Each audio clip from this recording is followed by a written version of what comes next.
Bonjour à tous, bienvenue dans ce live numéro 125. C'est un live de petite cylindrée, n'est-ce pas? Oui. Ouais, bon. Salut tout le monde. Bonjour à tous, bienvenue à Gardena chez les Sokal Franchise.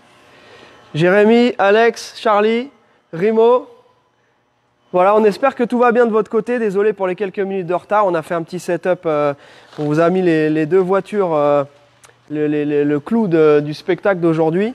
On va faire aujourd'hui une petite présentation de cette 2015 Rouge, hein, et on va vous présenter la voiture remontée, toute belle, finie. Voilà, il va juste rester le traitement céramique que je pense qu'on va appliquer sur la voiture. Et donc ça, notre ami Rimo va nous en parler un petit peu tout à l'heure, puisqu'on a plusieurs personnes qui nous ont demandé si on pouvait les faire ici. Et maintenant, ça va être chose possible, puisqu'on va pouvoir le faire ici avec Rimo. Donc voilà.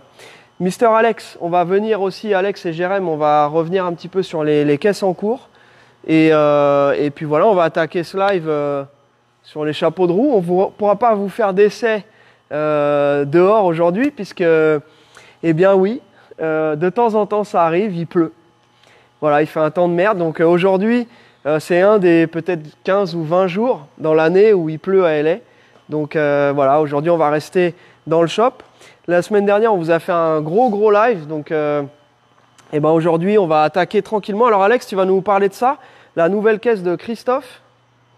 Donc ça, c'est une voiture que j'ai été chercher pour notre ami Christophe. Donc c'est la Mustang Rouge Stage 1, donc 2015. Et elle a la particularité d'être mue. Hein, une mumu qui est mue, c'est ça, hein, par un 4 cylindres. Oui, vous avez bien entendu les amis, c'est un 4 cylindres. C'est un 2,3 litres EcoBoost turbo. Donc pour imager, je vais convenablement ouvrir le capot. Hein. Donc c'est une super cool caisse, comme diraient nos amis. Ouais, bah attention parce que il y a quand même toute une armada de gens qui sont non, mais là, pro V8. On va couper court. Nous on aime bien les V8 aussi, bien entendu. Ah, mais moi j'aime bien l'EcoBoost. Voilà. Parce que pourquoi faire simple quand on peut faire compliqué? Donc là on a un tout petit 4 cylindres, 2,3 litres, tout en aluminium. Donc bien conçu, distribution par chaîne, double arbre à cam variable, vilebrequin bielle forgé, un petit moteur bien cossu et bien couillu. Et avec un petit turbo qui a la particularité d'avoir une turbine séparée, divisée, ce qui fait qu'il se poule très tôt. On a le boost qui arrive très vite, très fort. Tu montres à Jenny en même temps parce que Jenny, voilà. elle s'y connaît très bien en caisse, mais donc, elle n'a pas forcément toutes les connaissances d'Alexandre. Alors Alex, toi tu as été comment dirais-je, pas prof, mais comment on peut appeler ça? Tu formais en fait les mécanos chez Ford? Assistant technique chez Ford. Ouais. Donc j'assistais nos très chers mécaniciens et autres techniciens du réseau sur des pannes épineuses, on va dire. Et c'est comme ça que tu as appris tous les termes techniques en anglais, voilà. Ce qui nous sert vraiment bien aujourd'hui, mais ça à l'époque tu ne savais pas que tu allais venir habiter ici. Non, mais ça sert toujours. Parce que quand tu es passionné et que tu te documentes, et bien évidemment tout se passe de l'autre côté de l'Atlantique, et évidemment tout est en anglais. Donc c'est un passage obligé. Hein. Quand tu es un passionné, tu te dois de connaître les termes en anglais. Je vois ici que sur le moteur, il y a stampé Fomoco. Voilà, Ford Motor Company. Donc le gros avantage de ce petit moteur, c'est qu'il sort déjà 310 chevaux.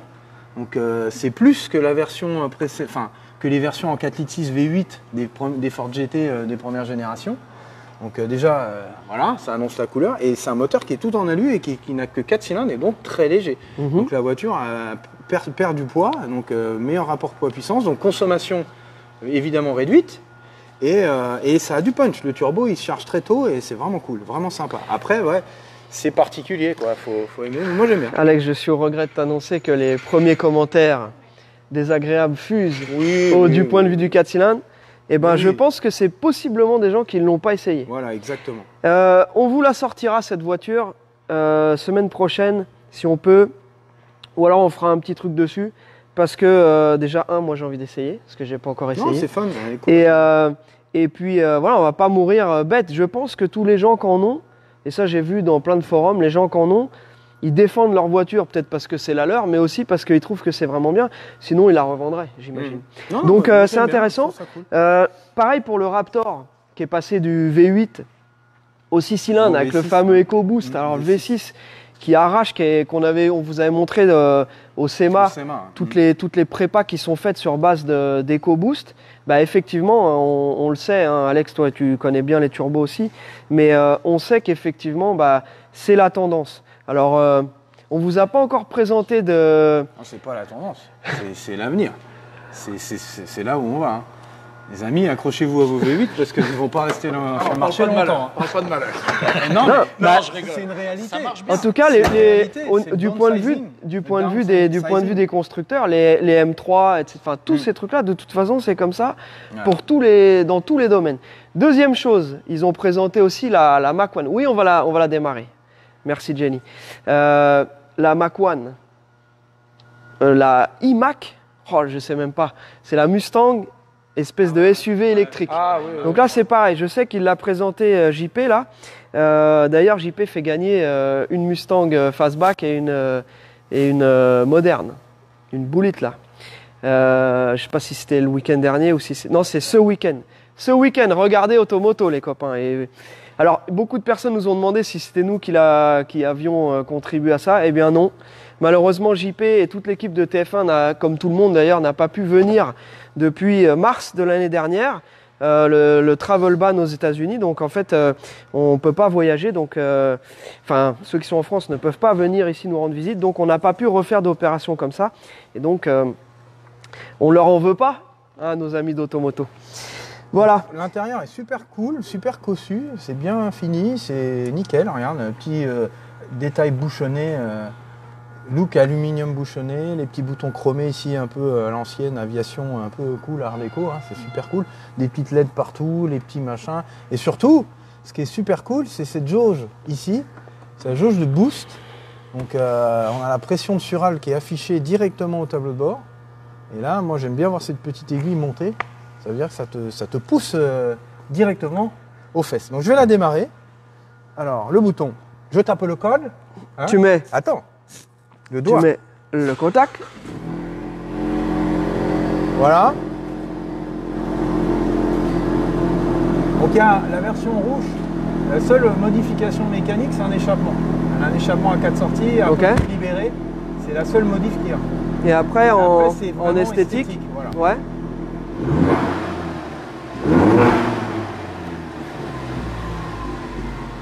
Voilà, bah ça fait un son sympa, hein, c'est sympa, moi j'aime bien. J'imagine il y a déjà des préparateurs qui ont sorti des chevaux pas mal là-dessus. Oui. Qu'est-ce que ça sort en gros quand c'est tapé convenablement?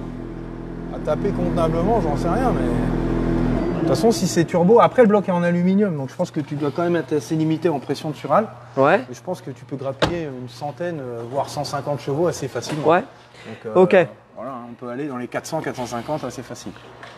Donc pour ceux qui sont désappointés du 4 cylindres, tout le reste, c'est du V8. C'est V8. Non, on a des petits 4 cylindres là-bas, mais bon, c'est sorti comme ça, donc il y a une excuse. La petite Alpha qui va partir tout à l'heure et l'Alpine. Voilà, et tout le reste, je dis pas de bêtises. Ouais. Que du V8. Voilà. Donc en pourcentage, on est encore pas mal. Donc en tout cas, merci Christophe. Merci de ta confiance. Cette petite caisse va aller en direction de la France. Et puis, on va continuer, nous. Alors, aujourd'hui, Mister Alex, donc la semaine dernière, ceux qui n'ont pas vu du V8 6 litres 4 de la Challenger, vous pouvez jeter un petit coup d'œil au dernier live. On a même été faire un petit tour avec. Donc, voilà.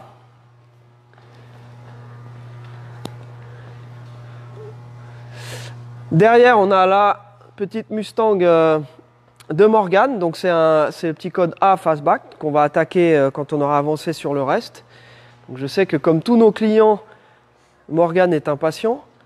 Et d'ailleurs, on va faire une petite parenthèse puisque au rayon des petites déconvenues mécaniques, notre ami Xavier, donc tu vas nous expliquer un peu ce qui se passe avec le moteur de Xavier. Donc Xavier, si tu es là, j'imagine que tu es là, ne t'inquiète pas, tout va s'arranger. Mais pour l'instant, on a un souci. Le moteur qui a été refait a été réinstallé et on a quand même des problèmes. Tu nous en dis un peu plus, Alex? Tu veux que je la descende ou pas? Ah non, elle est... Qu'est-ce qu'on a là-bas? Bah, en fait, c'est un moteur qui a été refait par un autre gars habituel et je sais pas, il y a toujours un problème de surchauffe. Donc on l'a démarré, elle a tourné 10 minutes et elle chauffe. Ouais. Donc on va investiguer, on a bien sûr commencé à regarder les trucs de base. C'est possible que des fois, bah, y a un couac, quoi. Ouais. Bon, voilà. C'est ce qui se passe aussi avec le truck de notre ami Fabien, Ouais, ils ont le GMC. Donc GMC boîte, donc on a fait le test routier, moteur, etc. Tout était OK au niveau carburation et tout. Aliment, Et, tout est prêt, il est fini, ouais. mais juste la boîte shiftée, pas franchement. Je trouvais qu'elle était, il y a la pression qui colle les disques dans la boîte n'était pas suffisante, donc ça, c'était pas franc en fait, le passage de vitesse, ça me plaisait pas. Donc du coup, on l'a ramené à notre gars des boîtes et il m'a dit il faut la redémonter, il y a un problème interne. Donc ils ont ressorti la boîte, ils l'ont réouverte. Voilà. Donc là, ils sont dessus, Fabien. Donc je sais que tu es impatient, ce qui est normal. Après, c'est vrai que c'est un beau projet, c'est un véhicule qui va être vraiment cool. Le peu qu'on a essayé avec la boîte, il roule bien. Je suis assez agréablement surpris du comportement. Parce qu'un véhicule lifté, surtout sur un deux roues motrices comme ça, c'était un peu délicat et je m'attendais à un truc vraiment ferme et tape-cul. Et non, le truc roule comme d'origine, nickel sur l'autoroute et dans le flot de la circulation, t'es pas là à stresser, etc. Ouais. Il roule vraiment bien, donc c'est cool avec ses gros pneus et tout, il est vraiment stable. Donc cool. Fabien, on te tient au courant dès qu'on a du nouveau là-dessus. De toute façon, c'est une des priorités, dès qu'il revient. Donc en fait, comme vous voyez, de toute façon, on est, bon pour ceux qui nous suivent depuis longtemps, on est en permanence confronté à ce genre de problème. Donc là, par exemple, le problème de surchauffe avec la... Donc là, notre ami Jérém avait absolument tout remis, bibiche, etc. Et ça rechauffe, donc on va forcément le ressortir. Donc c'est effectivement, c'est du temps. Ensuite, notre ami Cyril, pour sa Challenger, pareil. Cyril a été super patient.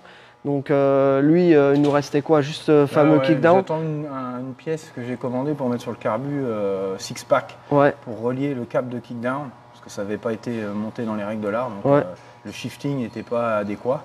Donc j'attends la pièce. Voilà. C'est le dernier truc, le câble est installé, on règle le kickdown et voilà, après celle-là sera terminée, fini, bonsoir. Terminé, ok. Ensuite, on est en cours avec la voiture de Julien. Donc là c'est pareil. Le moteur est parti en réflexion. En attendant, on en profite pour vérifier tout ce qui est déjà... on commande des pièces, j'ai fait la liste. Tout ce qu'il y a besoin. Là, je commande tout ce qu'il faut. Donc, il voulait une clim électronique, des freins Willwood, des petites options, quoi, le système audio, les petits accessoires, les petits trucs qui manquaient, parce que c'est une voiture quand même qui était globalement dans l'ensemble complète et quasi finie, quoi. Après, c'est surtout niveau mécanique et il va y avoir du boulot. Parce qu'on va falloir tout vérifier et changer. On a quelques cylindres blocs, des trucs à changer, mais ça c'est en cours. Là, je suis en train de commander les pièces. Donc, je commande toujours les pièces une à l'avance. Quand on n'en a qu'une, je commande les pièces déjà de la suivante. Comme ça, le temps que ça arrive, le temps qu'on vérifie tout, bien sûr. Le flow du travail, ça sort plus vite. Voilà. Donc après, tu peux peut-être faire une petite comparaison avec un atelier qui fait que de la moderne. Nous, on rencontre beaucoup plus de soucis, des trucs imprévus, des pièces neuves qui ne montent pas, des problèmes de livraison de pièces, etc. Elle a 50 ans, donc là, on regarde, il y a ça à changer, on change, et puis on va commencer à rouler, il peut y avoir un truc qui lâche. Et ce que j'explique à tout le monde, tous nos clients que j'ai au téléphone, il faut garder en tête, c'est une bagnole qui a 50 ans, on ne la reconstruit pas à 100%, et combien même on la reconstruira à 100%, c'est des pièces de reproduction. Donc la fiabilité, c'est pas les pièces d'époque de Ford d'avant, quoi. Donc faut garder ça en tête, c'est tout. Faut juste se dire voilà, c'est de l'ancienne, ça fait partie du jeu, quoi. Ouais. Nous on fait le max, c'est pas qu'on cut des corners ou qu'on essaye de grappiller. Au contraire, on est toujours à faire même plus, mais ça reste une voiture de 50 ans qui a été conçue il y a 50 ans, les connecteurs, tout ça, c'est ancien. S'il fallait tout changer, les voitures seraient inaffordables.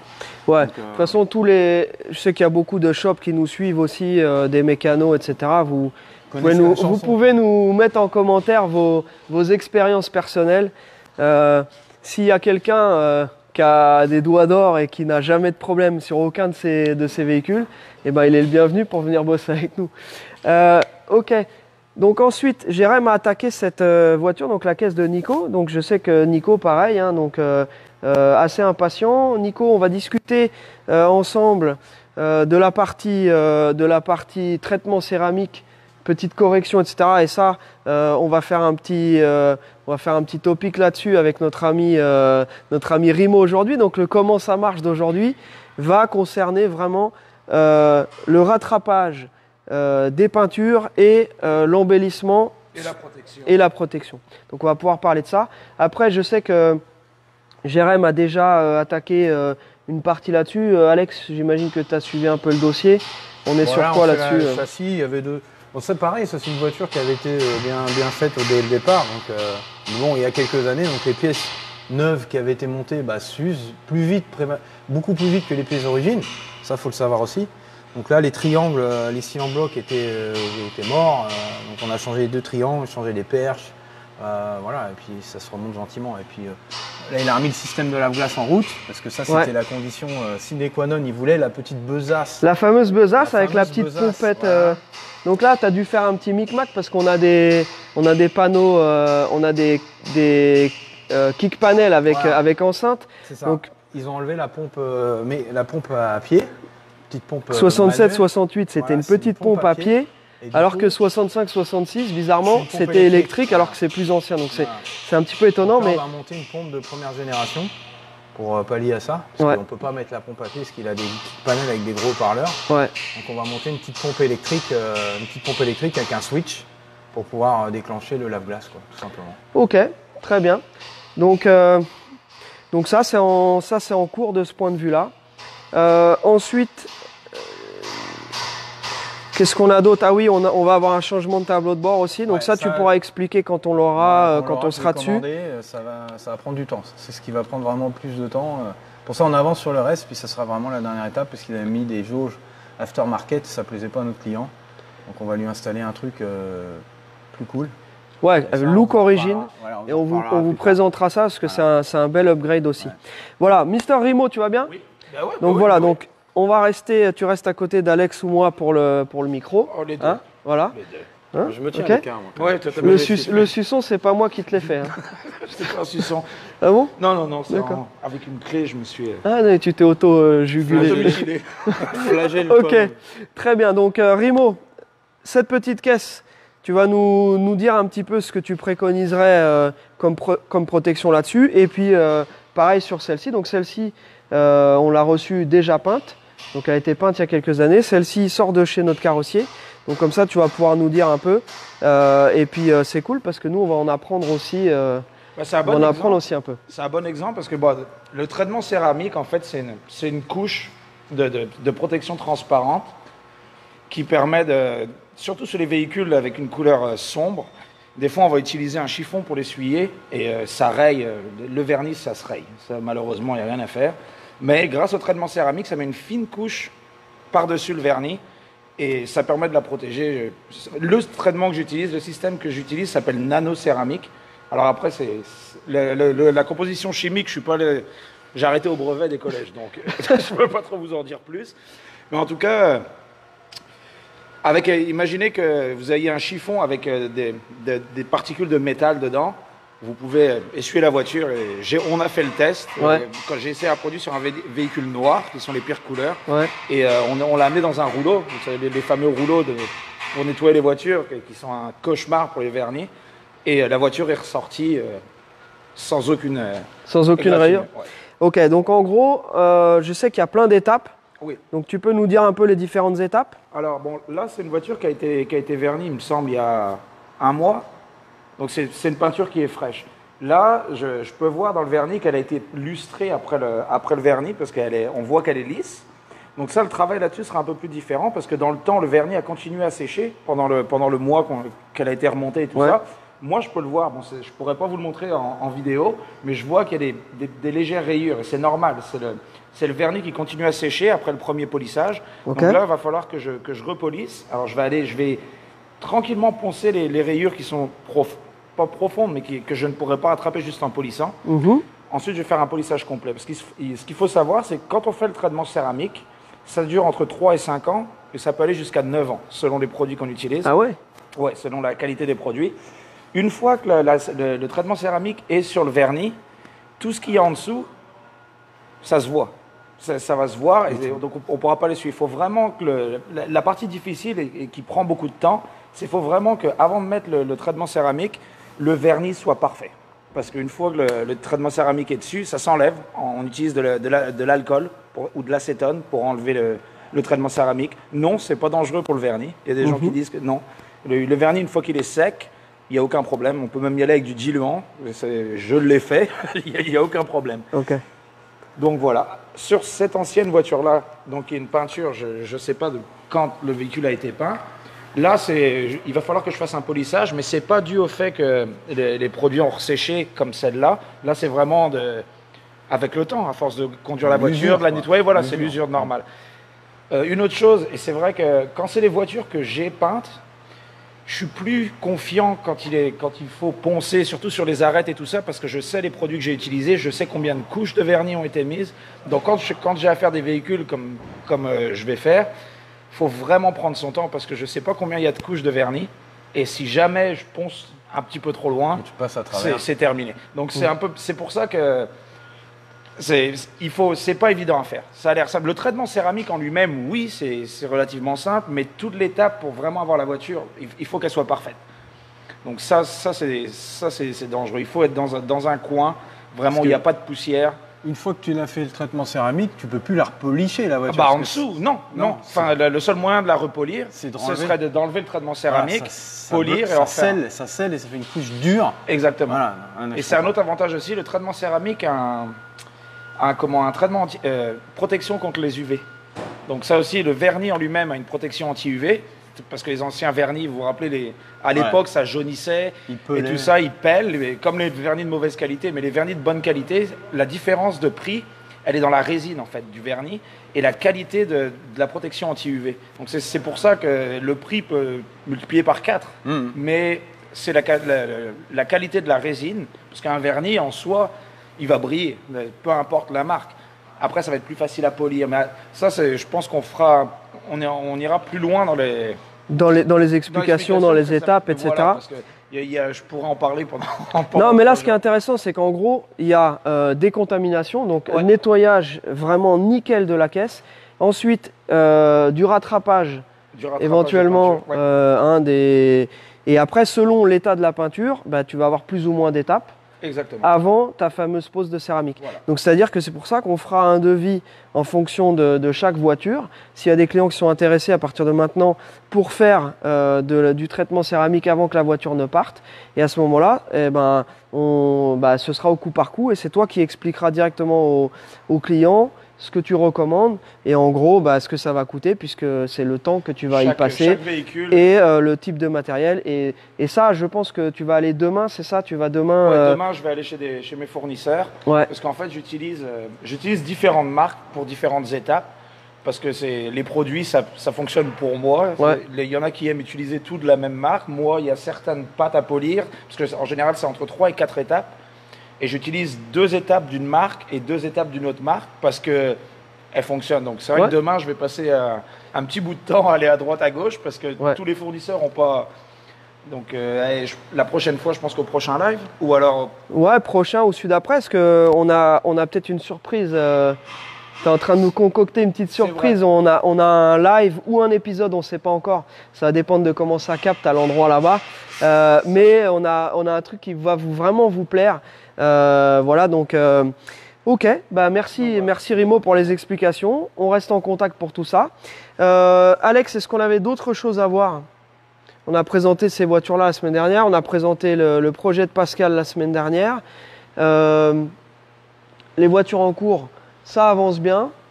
Et bah, toujours les véhicules à vendre.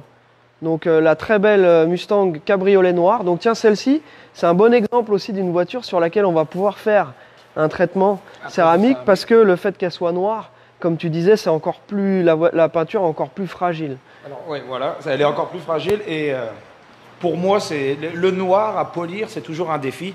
Ouais. Parce que tous les défauts de ponçage, bah, comme c'est un fond noir, le vernis, il faut voir ça comme si c'était une vitre. S'il y a une vitre érayée Ouais. et que vous regardez au travers et que vous mettez quelque chose avec une couleur claire derrière, bon, la vitre, elle a l'air belle. Mettez une feuille noire derrière la vitre et toutes les rayures se voient. Et le vernis, c'est exactement la même chose. Donc, il faut vraiment que ce soit... Donc là, c'est pour ça que celle-ci, là, elle prend gentiment un peu de poussière. On n'y touche pas parce que ça sert à rien d'essayer de l'essuyer maintenant qu'il y a un peu de poussière dessus.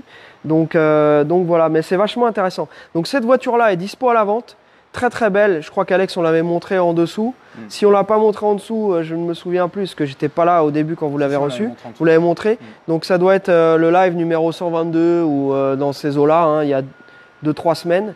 Et donc vous pouvez jeter un œil sur ce live pour voir la voiture en détail. Allez, je te remontre ça rapidement, Jenny. Apparemment en dessous elle est toute belle aussi. Et donc si ça vous intéresse, vous n'hésitez pas à nous contacter. On vous la remettra sur le pont pour vous la montrer en détail. Voilà. Allez, la fastback. Donc on va la mettre en route parce que c'est quand même quelque chose. La fastback d'Eric. Et on va finir sur la fastback d'Eric.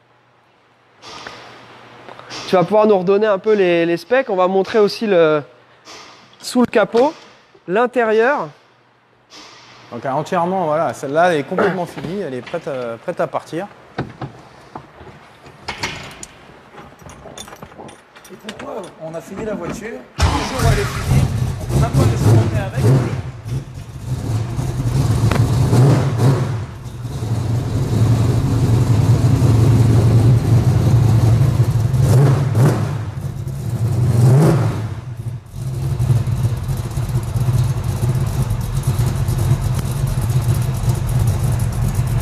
C'est vrai qu'elle fait un joli bruit, la ligne Magnaflow, c'est vraiment un son particulier, j'aime bien. Ouais. Et là, bon, elle a un moteur qui répond quand même bien. Hein. Là, il y a un moteur qui répond. Il est insolent, il répond. Il répond l'effronté.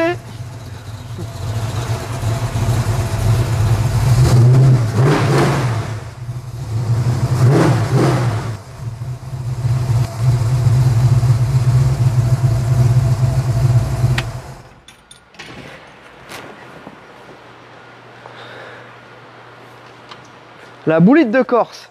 J'aurais bien aimé écouter ça encore un petit 2-3 heures. Ouais.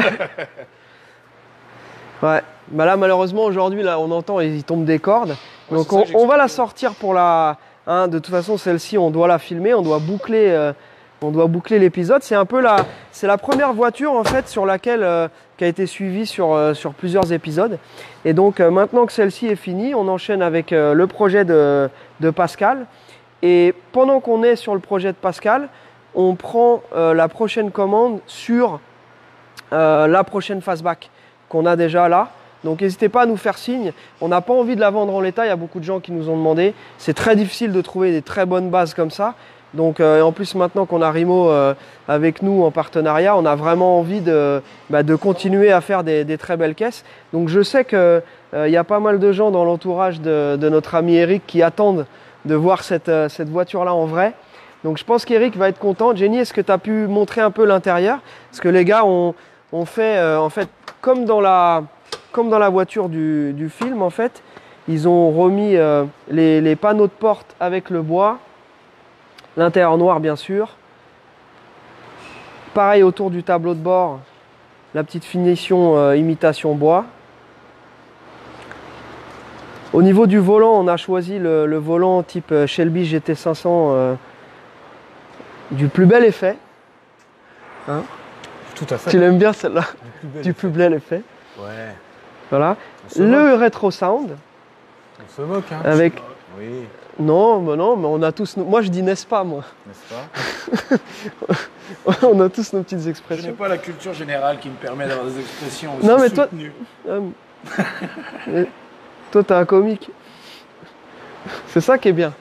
C'est que tu es très bon dans ton truc, mais tu ne te prends pas au sérieux. Retro Sound, je disais, les petits kick panels, voilà, l'accastillage. Enfin, c'est admirer la ligne de cette auto. L'intérieur va tellement bien avec la couleur, avec le Ouais. verre de la carrosserie. Ouais, elle est Vous avez masqué aussi le.